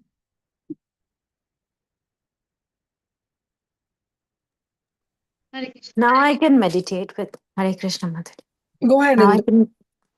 Now I can meditate with full concentration upon that one Lord Sri Krishna, now present before me, because now I have transcended the misconceptions of duality in regard to his presence in everyone's heart, even in the hearts of the mental speculators. He is in everyone's heart. The sun may be perceived differently, but the sun is one. Thank you, Mataji. Hare Krishna. Hare Krishna. Vidhuta Bheda Moha. So now Bhishma Dev is saying that let me keep all the illusion, all the ignorance, all the dualities, all the misconceptions I have, and let me leave aside and focus my mind unto Lord Shri Krishna. And as Prahladananda Prabhu was quoting, so Prabhupada is also quoting, Lord Shri Krishna is the one absolute personality of Godhead, but he is expanded himself into multiplenary portions of his inconceivable energy. And this duality is due to ignorance of his inconceivable energy. In the Bhagavad Gita, the Lord says that only the foolish take him to be the mere human being. Avajananti mamula manusham tanumashrutam param bhavam ajananto mama bhuta maheshwaram. Right? Such foolish men are not aware of his inconceivable energies. By his inconceivable energy, he is present in everybody's heart. Sridhi Hridhi Drishtitam, as the sun is present before everyone all over the world. So imagine there is a sun, and forget about the different directions. Even that sun, when it is reflected, you have, suppose, 10 containers and having the water in those 10 containers. And the reflection of the sun will be same in those 10 containers. No, that doesn't mean that Krishna, that sun is 10. Sun is only one. Rest all is its reflection. How that container is perceiving the image of sun. So the Paramatma feature of the Lord is an expansion of his plenary portion. He expands himself as Paramatma for yogis. For others, even the glowing effulgence of Brahmajyoti is also Krishna's expansion. So this also we know. These are the different features, aspects of the Supreme Lord only. But the basis is what? The basis is the Supreme Lord. Because the Supreme Lord is there, the Paramatma and the Brahman effulgence is there. Brahmano hi pratishthanam, Krishna says, right? So, pratishtaham, that the presence of Brahman is because the personality of Godhead, the personality Bhagavan is there, because his effulgence is only Brahman. It's not that the Brahman is the source. Brahman is not the source. Krishna is the source. The personality of Godhead is the source. And from him only this Brahman and the Paramatma feature are coming. So these two features are the features of the Supreme Absolute Truth only, but it is incomplete. It is not wrong, but it is incomplete. The Bhagavan feature is the most complete form of the Supreme Lord. Vasudeva Sarvamiti Sa Mahatma Sudurlabha. The worshipable object of Bhishma Dev is Lord Shri Krishna as Parthasarthi, and that of the gopis is Shyamasundar of Vrindavan. Sometimes less intelligent scholars make a mistake and think that Krishna of Vrindavan and that of battlefield of Kurukshetra, that the battle of Kurukshetra are different personalities. But for Bhishma Dev, this misconception is completely removed. Even the impersonalist object of destination of Krishna is the impersonal Jyoti, or the yogi's destination of Paramatma is also Krishna. Krishna is both Brahma Jyoti.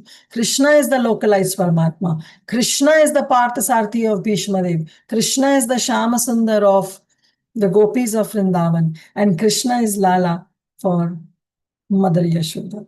So in our heart, yes, Krishna is there as Paramatma. But when we develop that sambandha with Krishna, that Paramatma takes that form. Okay. Like suppose, like Mother Yashoda, she also has Paramatma in her heart.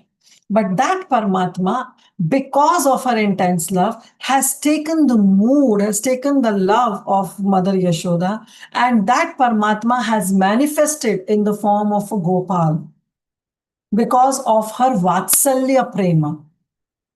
Now, same mood is not able to influence the mood of the gopis, because gopis, they also have Paramatma in their heart, but their Paramatma has taken the form of Krishna as Shama Sundar because of the intense love in Madhurya Bhav with Krishna.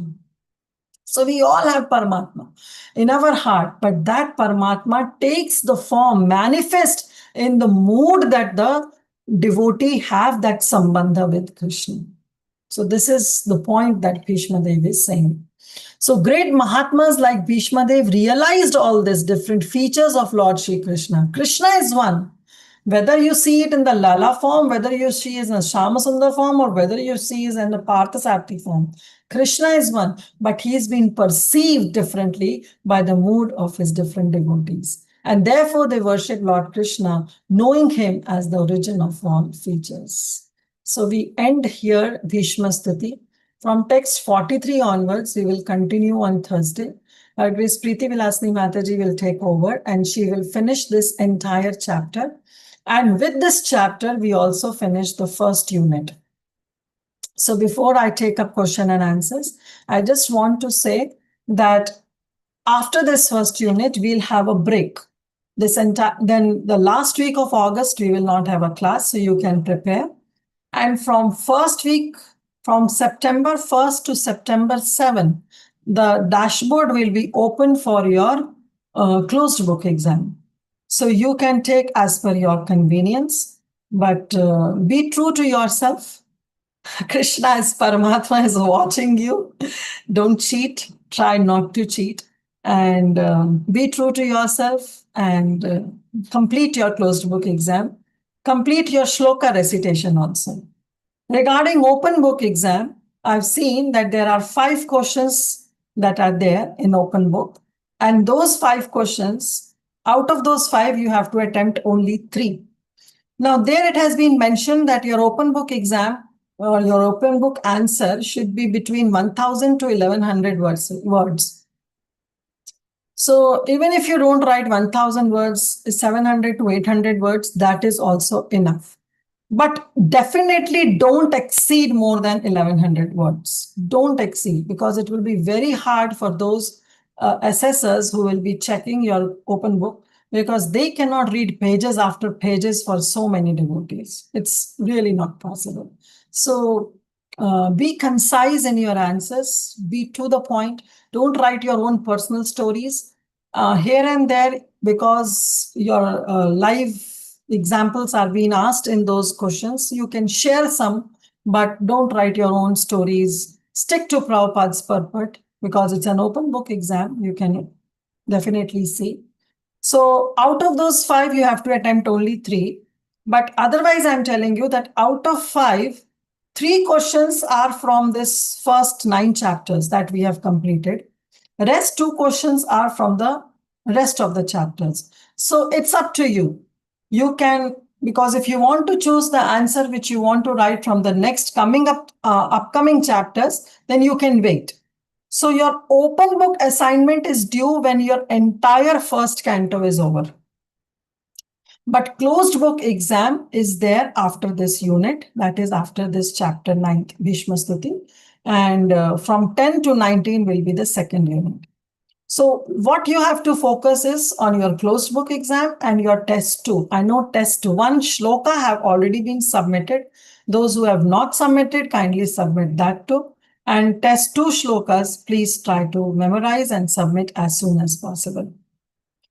And work on your closed book exam. So with this, what we will do is now chapter 10 will start. So this Thursday we will have class, that is 22nd of August or 21st of August. And then 26th and 28th, 2nd, and 4th. So these 2 weeks we will take off. Then we will start our next unit on September 9th, that is Tuesday. Okay. So thank you all so much. We'll stop here. Srila Prabhupada ki jai, Granth Srimad Bhagavatam ki jai. Yes, Divyangi Mataji, I'm so sorry for... No. Please, Mataji. Mataji, we were talking about Arjuna, so it came to my mind like Arjuna is also there as a Gopa. Arjuna Arjuni as Arjuna Gopi. Yes. So does he display like different features based on the Leela he's there? Mataji, like here he got. Yes.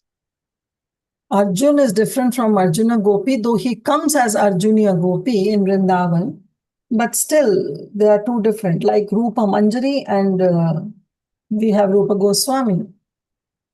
They are one, not different.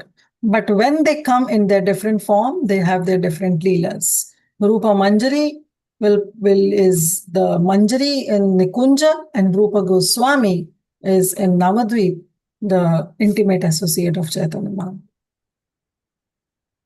And in the spiritual world, Mataji, how are they? Like, are they there in both places? Yes, they are there in both the places. That's the beauty. That's the beauty, that you get two identities, one in Chaitanya Leela, one in Krishna Leela.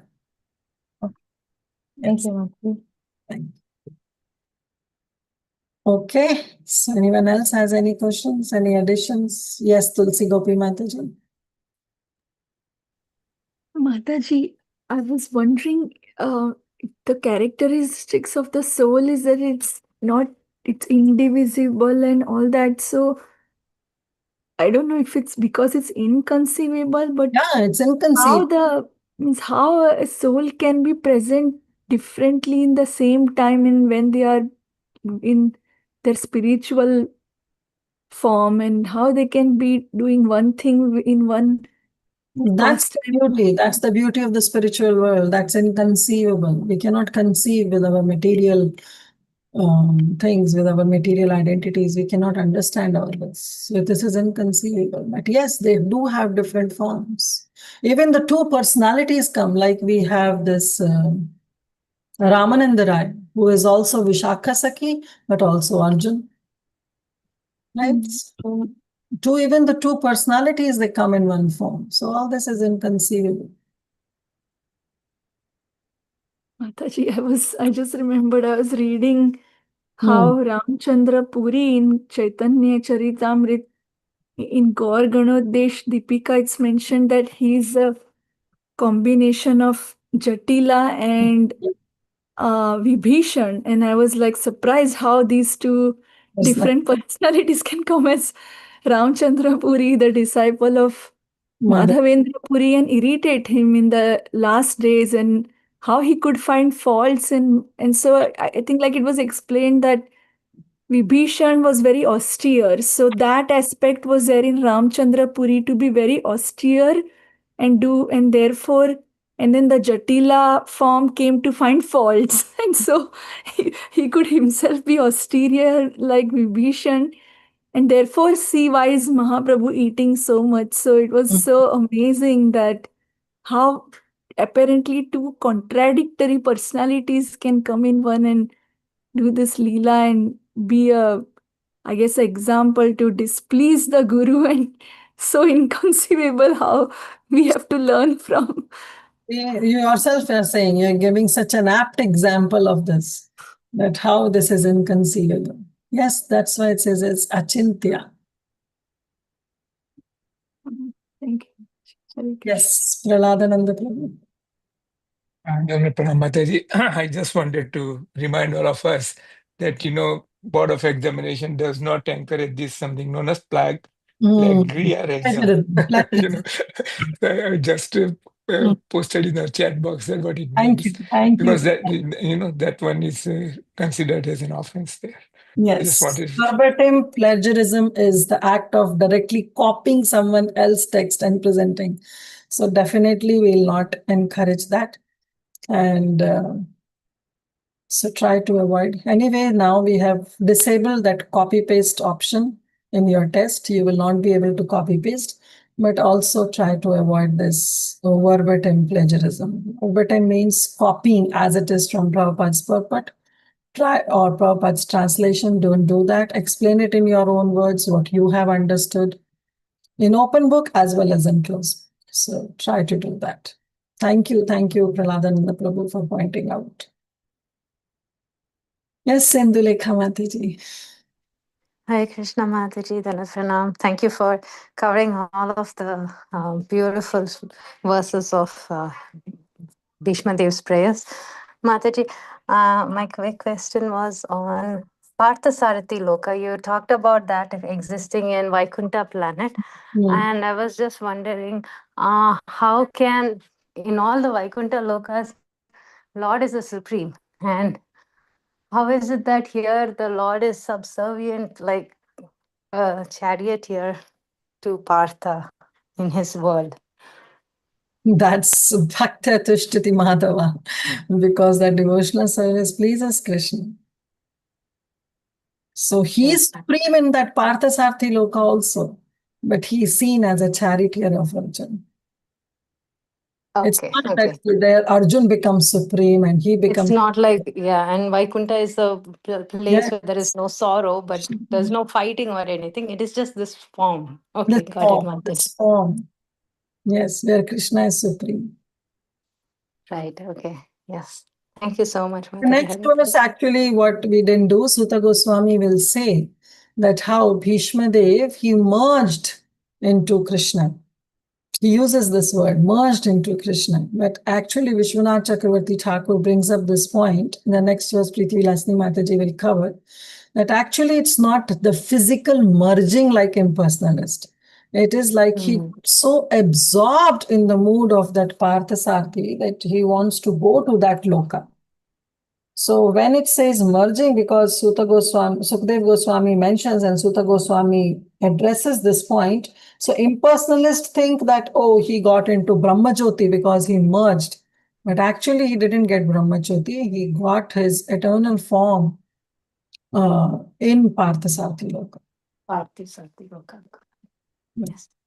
Yes, Shama Gopal Prabhu. So Mataji, this devotees which actually accompany Krishna, he is like a entourage, right? Is so what? all these events, entourage, like they are the companions, right? Like belong to his wherever he comes, yes. Yeah. So now this in Bhagavatam, it is already been mentioned the future events of the Lord's Leela, right? So, and there are so many universes which we see that, it is like ours is like very small universe, like a mustard seed, right? And there is like a bag full of universes in this material world. So this should be happening in other worlds too, right? This Bhishma Leela, right? Prabhupada, right? And this Leela is going on in the other universes also. It is eternal. And there Bhishma and Pandavas are only participating because they are the eternal concepts of companions of Lord Shri Krishna. So this is an ongoing kind of like a drama, or which Krishna is enacting with all his companions, right? So is it like is those parts like they are performing? It is not that it is only for the purpose of creating that effect of the story, right? It is not that they are actually like Bhishma is not trying to like participating. They're actually participating.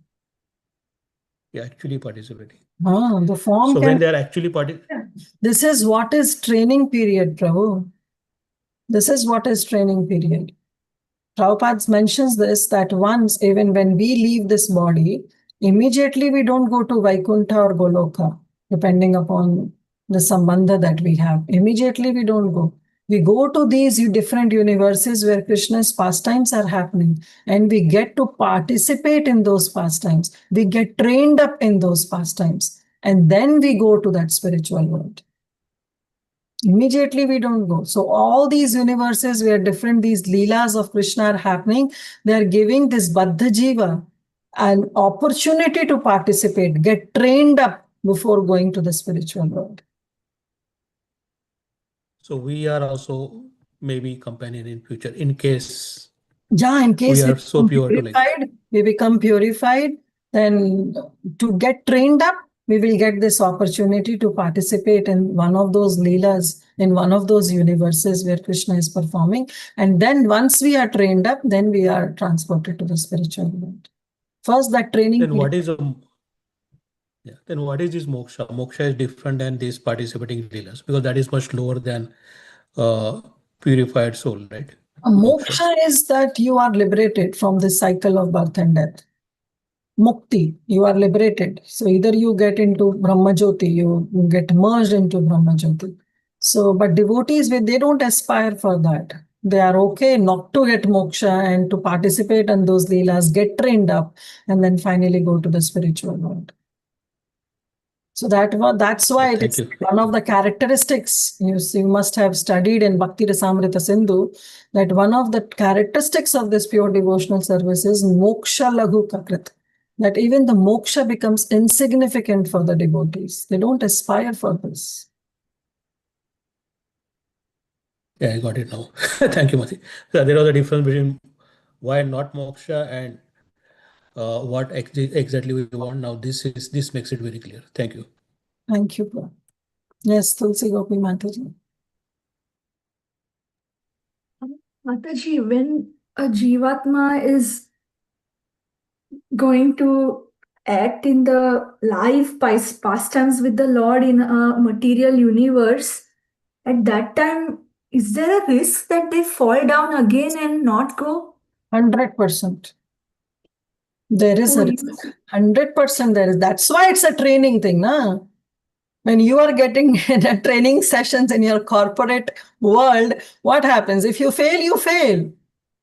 Right? So those training period also, if we develop that Ishwaratva, that, oh no, Krishna, I am Ishwar, why you are getting all the pujas, why you are getting all the worship, why you are only the center of attraction.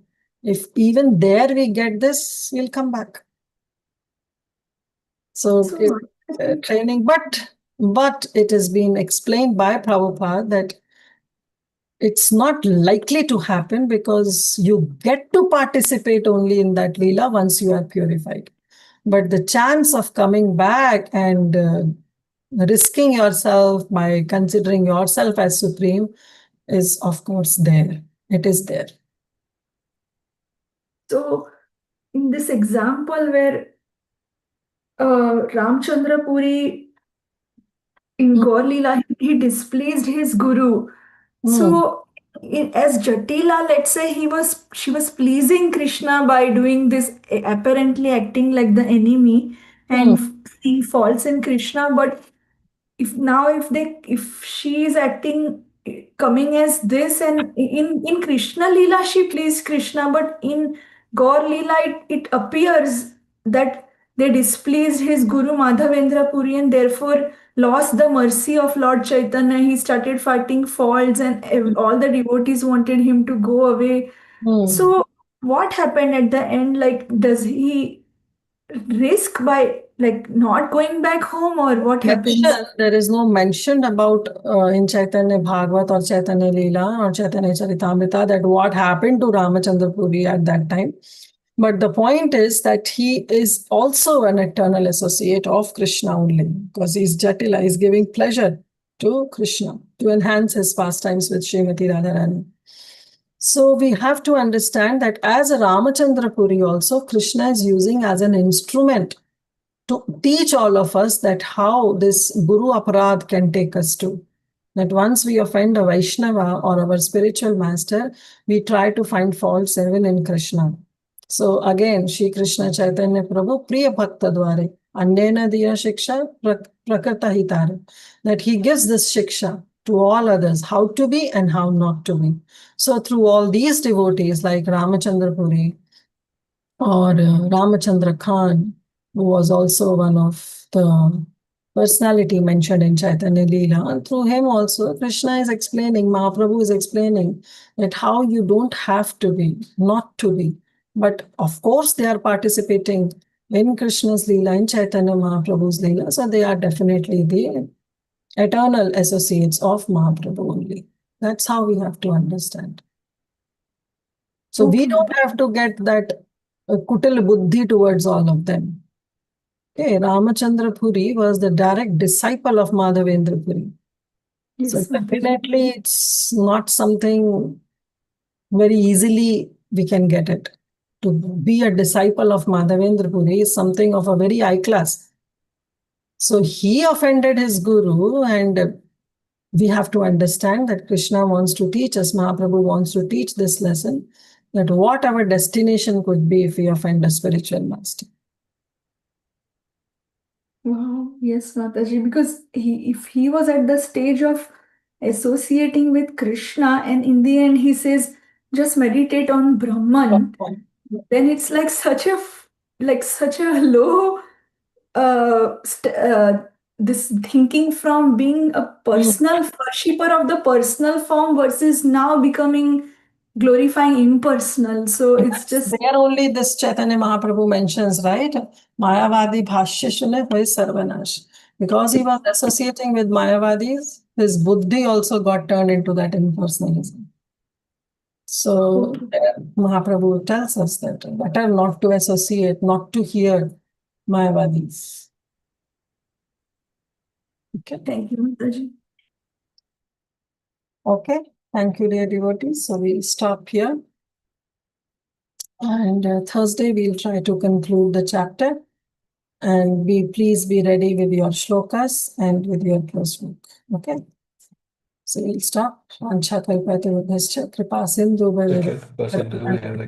Vaishnavebhyo namo namah. Ananta Koti Vaishnavrinda ki jai, Shla Prabhupada ki jai, Grantraj Srimad Bhagavatam ki jai, all the assembled Vaishnavas ki jai. Thank you, dear devotees. Ending the call. Thank you, Hare Krishna.